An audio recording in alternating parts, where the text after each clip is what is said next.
Good morning, my friends. This is Buddha's Meditation Manual. I am Lama Jigme Gyatso. Welcome to the Buddha Joy Meditation School. This is an ongoing series of videos, so if this is your first time watching my talking head, go back to my homepage and look at the first video in this series. This is a commentary on the Mahasatipatthana Sutta, which can be translated as the greater discourse on the four bases of mindfulness. That's right, Thich Nhat Hanh did not coin that phrase. That has been attributed to a fellow we call Buddha.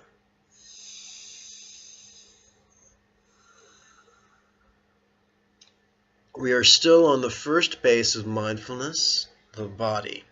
We've already centered ourselves. We've already explored the body's behaviors.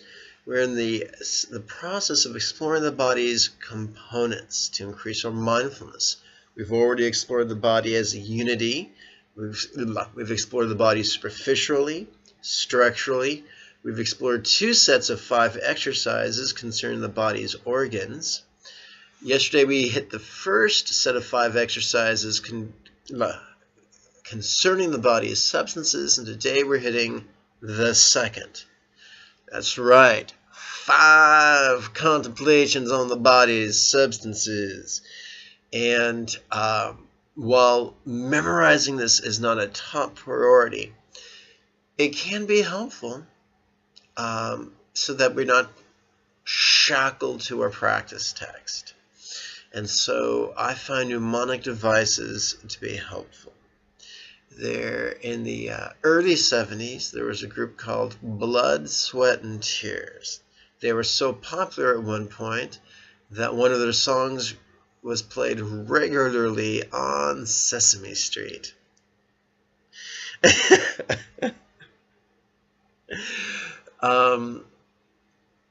The last contemplation of the previous set of 5 exercises had us turn our mindfulness towards our body's blood. So, just as the mnemonic device infers, our next contemplation is going to be the sweat. Now listen, even if you get out of the shower, you can still find some sweat in your body. Where? The surefirest, easy place to find sweat on your carcass is either in your armpits or in your crotch. That's right, folks. Buddha's mindfulness training is not for the faint of heart.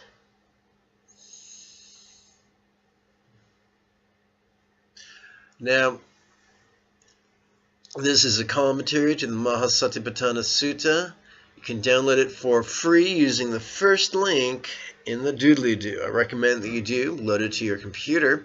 And what I do is after loading it to my computer, I get it onto my smartphone. First, by downloading the free Kindle app. Second, by interfacing with the Kindle app to get my own customized email address, so I can then email the latest PDF to my smartphone. It makes it much simpler, especially since I update the PDF between 3 to 7 times a week. Don't worry, it's always a free download.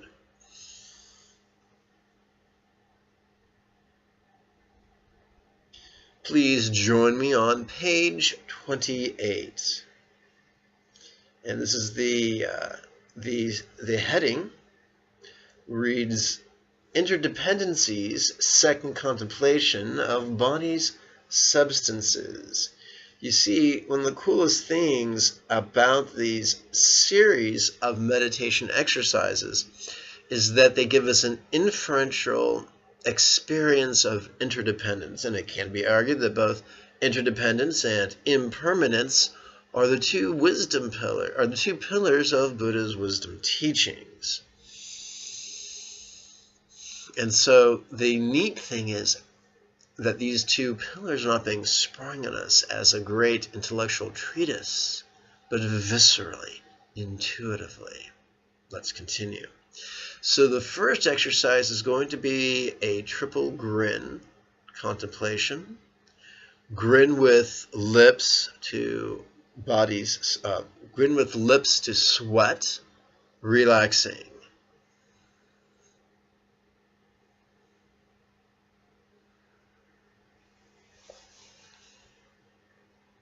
Grin with cheeks to sweat, relaxing. Grin with eyes to sweat, relaxing. The remaining 4 exercises of this set are the simple grin variety, as opposed to the triple grin that we just did. Now, the name of the group I mentioned was Blood, Sweat, and Tears. So you'd think that the next object of meditation would be tears, but you would be incorrect. Now, the next area of contemplation is fat. And here is the ironic thing. No one wants to look at their fat. And I don't know about you, but I don't know if it's narcissism's delusion or strong self-esteem, but in my mind's eye, I look just like Daniel Craig walking out of the Caribbean in Casino Royale. If I walk by a mirror and the mirror says otherwise, I have to conclude that mirror is dysfunctioning. We're all prone to denial, are we not? We all are tantamount to go through life like this. La la la la la, there is no fat, I am a Greek god.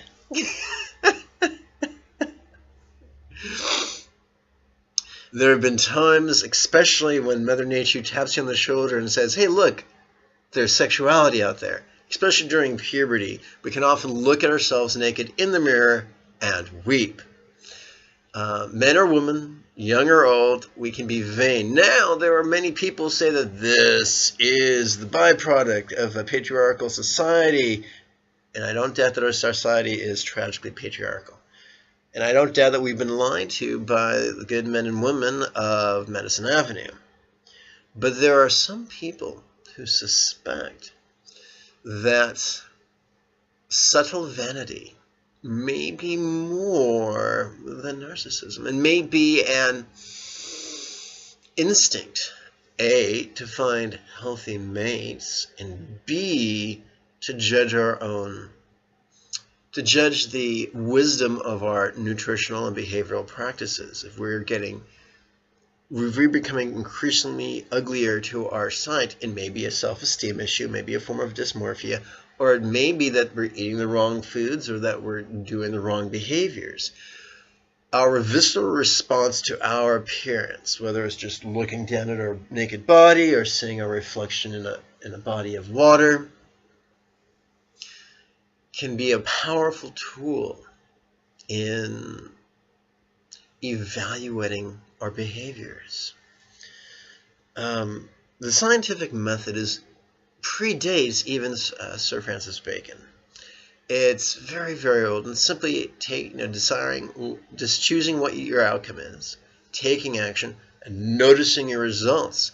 If your results appear to be taking you further from your goal, then you modify your approach.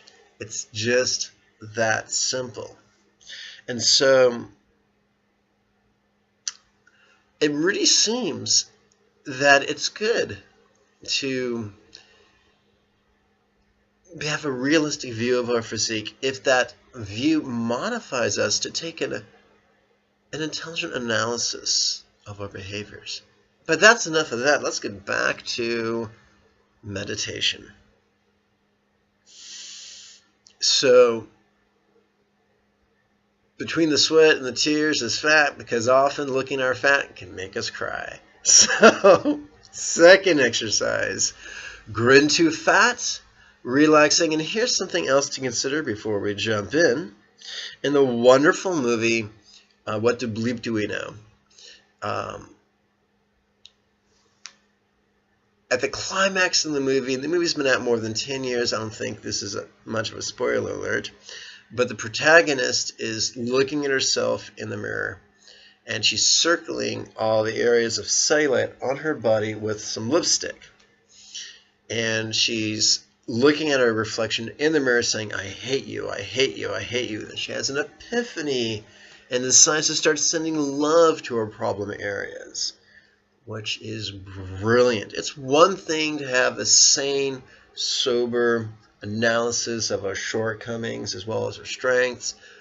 We don't need to gain emotional leverage on ourselves by hating ourselves. Let's not do that. Let's lavish ourselves with love. Let's lavish other people with love. It might just change the world. In fact, one of the easiest ways to generate love viscerally is through a smile. Grin too fat, relaxing.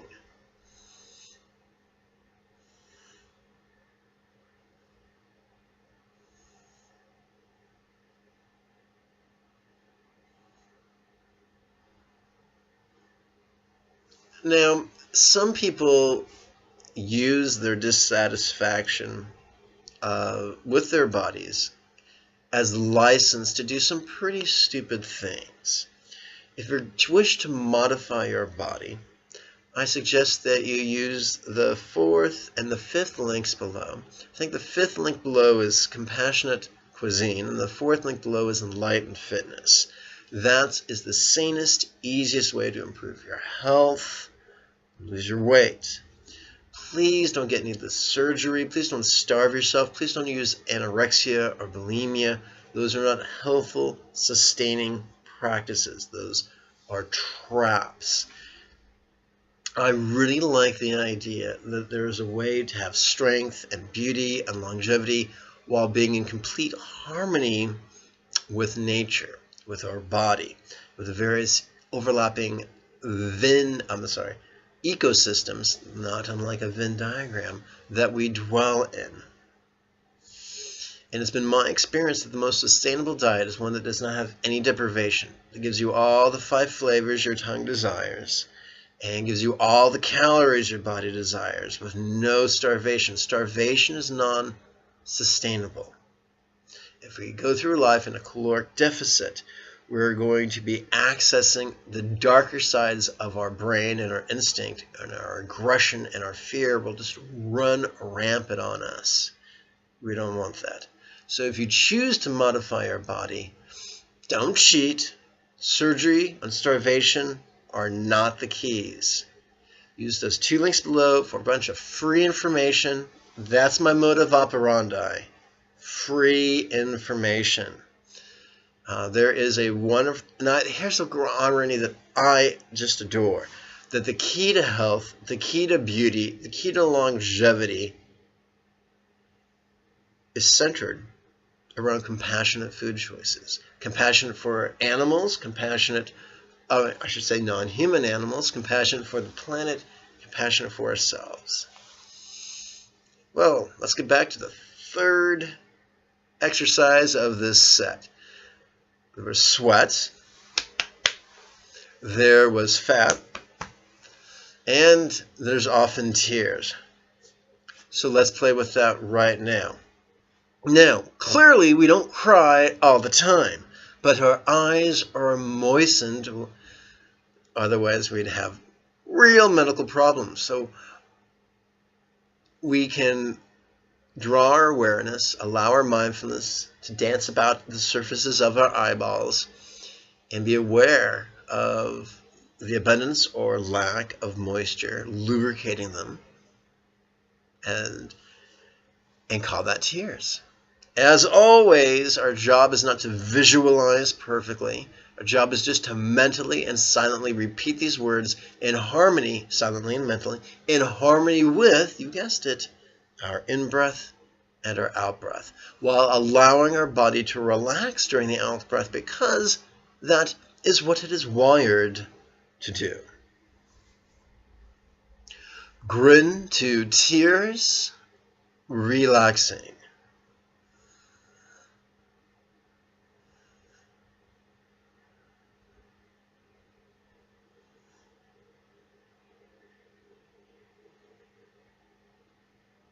So let's see, we had sweat, we had fat, we had tears. Tears, because of gravity, tears run down our cheeks.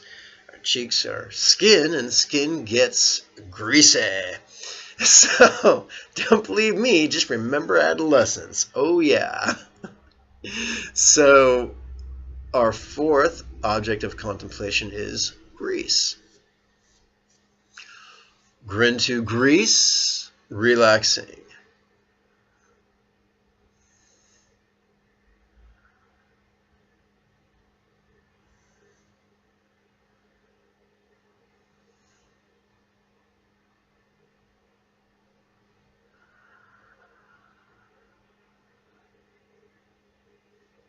And if we're really crying hard, the tears will roll off our chin and fall past our throat.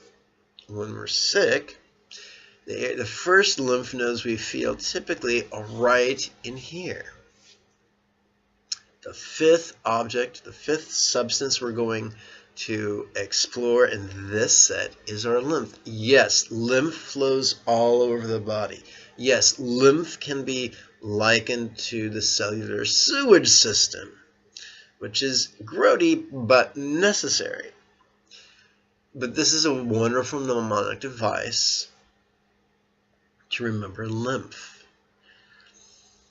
So let's play with that now. Grin to lymph, relaxing.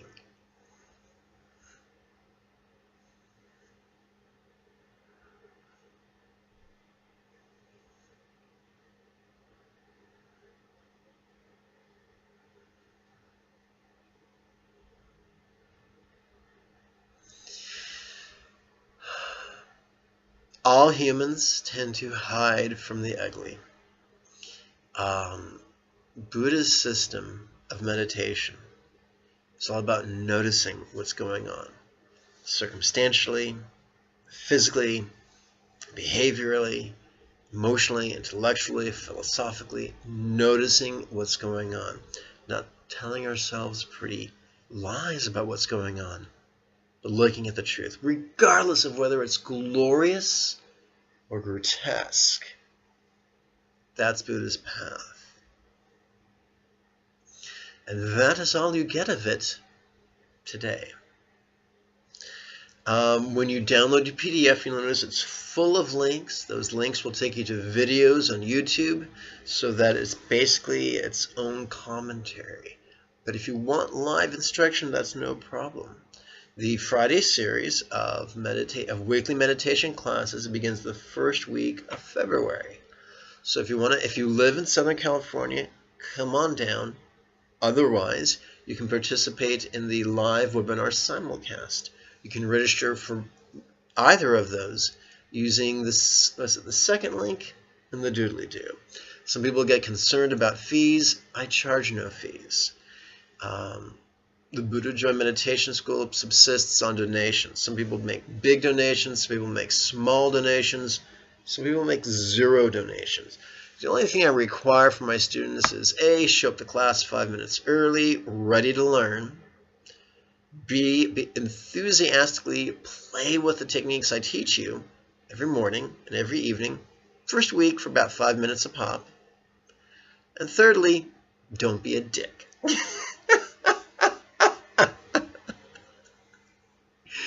If you like this video, find the thumbs up button and share it with your buds on social media. If you want to make sure not to miss any of these videos, in the lower left-hand corner, find the subscribe button. It's red and it reads subscribe. Click that, and then just to the right, there's a little circular icon. When you click that, down will come a drop-down menu. When you click the first box, you give YouTube permission to send you a notification email the next time I upload a video. I think that's everything. So, may you and yours be healthy and happy. Bye-bye now.